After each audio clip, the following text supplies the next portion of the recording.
Wow, emu bi akwa babim enfamba dwumadin so ɛha Madiba official channel. Also say edi agudemu nsɛm ɛrebɛda and so dwumadin so the Ghana Premier League and so back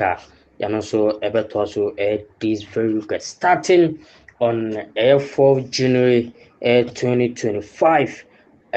sorry, the 3rd January 2025, that Friday at the Legon Sports Stadium between Accra House of Folk and the Legon Cities. Normal torso between these two teams, records and history behind this game, and so Ahanoma de Ebebremo, and so Jumadian so and son ebe kum na de game no nsensem na no de abramo ne be say I am on subscribe dwumadi no Madiba official channel say the kankas afu mu no I say reach 3,000 subscribers and so hono mu no enti no mon subscribe dwumadi no mo ya mo like dwumadi mo share na afofo so entimi enya dwumadi ni bi enso enhwe in the 2024-2025 season of the Ghana Premier League, match week 16, across the folk at the Legon Sports Stadium, ebe hosti Bobokwa, friend said Legon Cities and as a struggling Legon Cities currently. Yeah, the league lock, at Toshanas Osha across the folk, and so on the seat positioner, Norma Equi, and so Edema Moshe, their last two games on mobile. Normal equate perfectly for Accra Folk. On the other hand, the Legon Cities Football Club. Also, on the 18th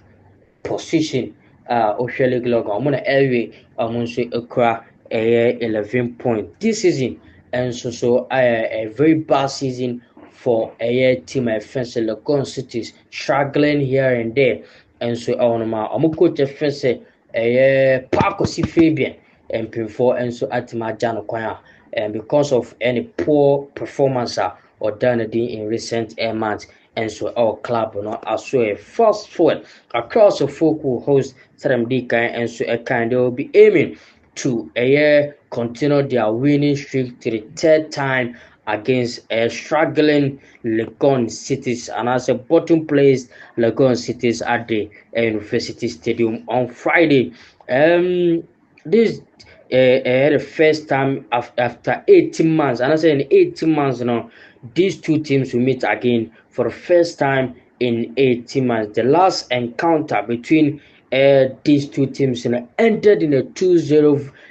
victory for Legon Cities. We clearly show say when it comes to Legon Cities and Accra Folk and a different game altogether. And so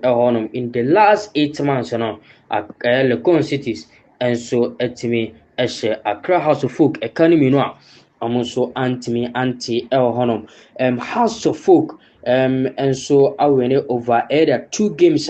also against Accra Lions any Bobokwa Wondin and so Eddie Bekum Chelsea and so after say lose the super class against Krobia Kumasi Asante Kotoko the mistake from Abanta your friend say Kevin or say CB Piquet Kevin or say ACB Piquet and a goalkeeper friends of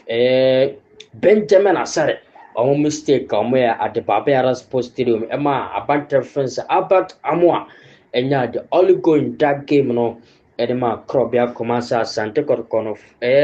after that Accra Folk and so and Luku Baka against Accra Lions and Bekum Chelsea I'm also and so etime Ekun Kodi I'm also etime Arari over Bekum Chelsea and Accra Lions Leko until Oshe team offense House of Folk their performance in the last 2 games a very superb and so on. When we look at the defense of Etima the friends Accra House of Folk they have conceded in the last 2 games I'm also and also HS and I say in every game be a record and so and I say history say Accra House of Folk game beyond Bobiano also etimi concede a goal in every game you remember really actually said the back line of Accra House of Folk and very that compact. And so on about look at the midfield and the attack of Accra House of Folk, there was a that connection and that solidarity and so on. Prefer to the back of Accra House of Folk, what you say loopholes kakra. And so on the other hand of the away team the Legon Cities Miratuja say on coach a friend say park was favoring before. And so at me up because of the poor performance or done the ama the club and so to the bottom of the league log Mukuta only 11 points after match week 15. Going into the match week 16, the team is aiming say against Accra Folk almost bet me. I used to that game about back on a winning streak. And so the Legon Cities and so Osha their dismal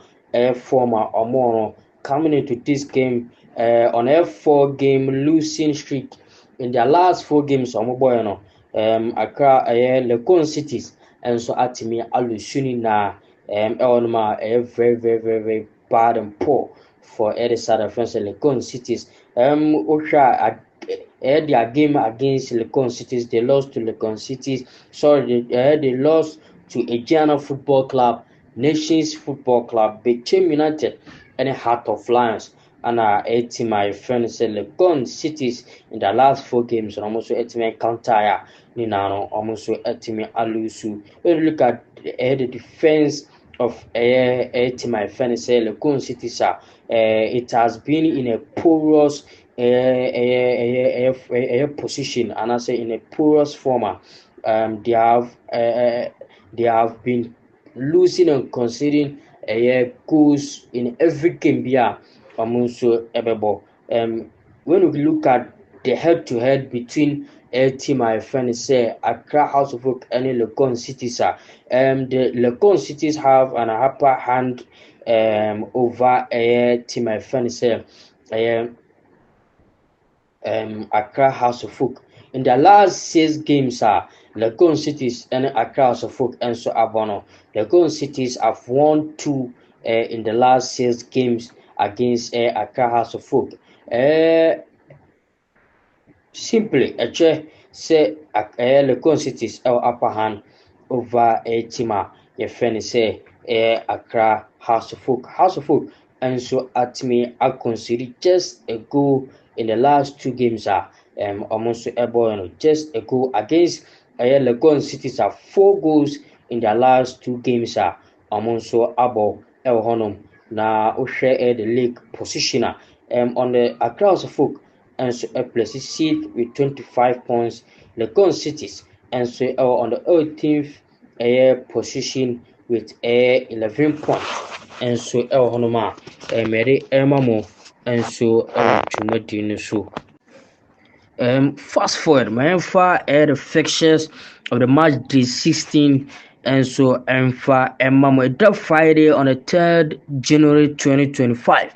Accra House of Folk and so Ebetina the University of Ghana Sports Stadium now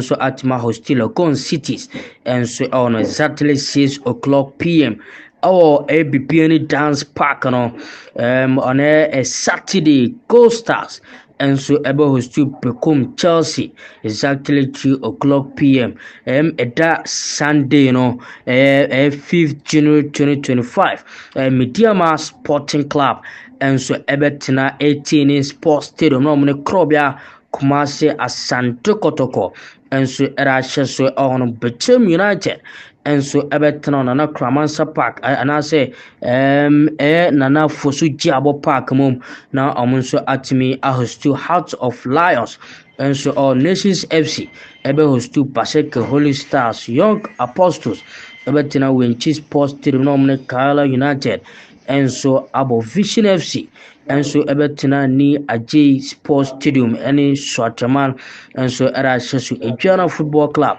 ebetena na Ajimambadu the first part ene FC Samatex Dreams FC Tuba Park no enso ebe hostu Accra Lions enso on really at match week 16 fixtures of the Ghana Premier League yade emamo tumade no so aha Madiba official channel mun subscribe tumade no na mon like na enshare yakra